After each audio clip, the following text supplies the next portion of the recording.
La méthode pour se laisser guider. Générique.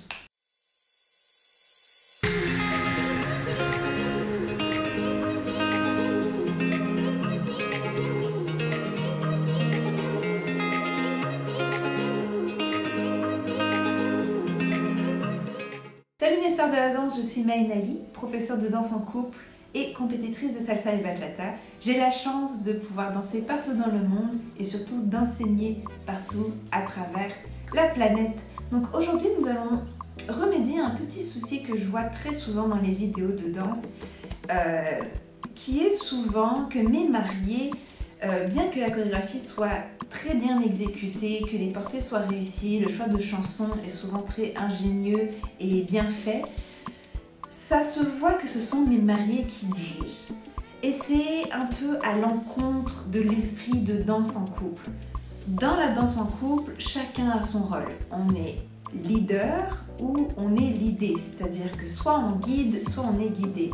Et dans le cas traditionnel, c'est souvent la femme qui se fait guider et l'homme qui guide. À part exception, donc dans les couples par exemple de même sexe ou peut-être pour une mise en scène volontaire où c'est vraiment la femme qui dirige, ce n'est pas ce que la majorité des mariés veulent. Donc pour ne pas avoir l'air d'être un commando sur la piste, je vais vous donner des petites astuces. En fait, il faut comprendre que quand monsieur ne dirige pas, c'est parce que déjà, ces messieurs ont souvent moins dansé dans leur vie en général que les filles. Les filles, la majorité des petites filles ont déjà été dans des écoles de danse. Donc on a déjà cette sensibilité artistique et musicale ancrée en nous et c'est pas forcément le cas pour ces messieurs. Donc donnez-leur le temps de s'habituer à ce nouveau rôle de guide, de danseur, d'accord? La deuxième chose, ça va être de faire des exercices de connexion. Donc, n'hésitez pas à bander les yeux de monsieur et bander les yeux de madame.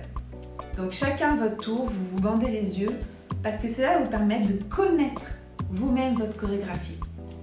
Et dans le cas où madame a les yeux bandés, je vous coupe de vos sens et de votre habitude de prendre la direction et je redonne le pouvoir à monsieur de oui, se tromper, mais surtout avec le temps de comprendre quelle connexion lui convient pour que le pas arrive. Attention, mesdames, à ne pas être des patates. Ce n'est pas à monsieur de faire tout le travail. Le travail est vraiment 50-50.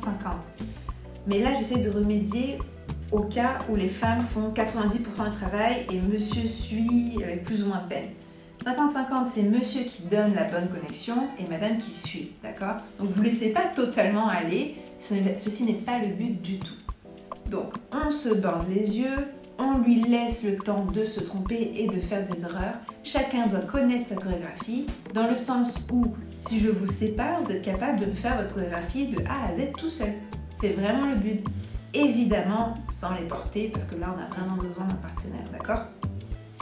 Et ensuite, s'entraîner. Alors, pour le coup, il n'y a pas de secret. Ça va être vous entraîner, vous entraîner, vous entraîner.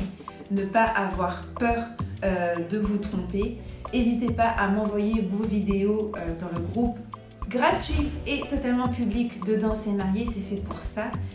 Et voilà, honnêtement, ça va aider à combler ce manque de connexion avec votre partenaire et cela va vous permettre de profiter totalement et complètement de votre danse le jour J. Donc voilà, c'était tout pour aujourd'hui. J'ai créé une série de vidéos totalement gratuites où je vous aide à créer vous-même votre chorégraphie de mariage. C'est dans le lien dans la barre d'infos. On se voit tout de suite de l'autre côté. Hasta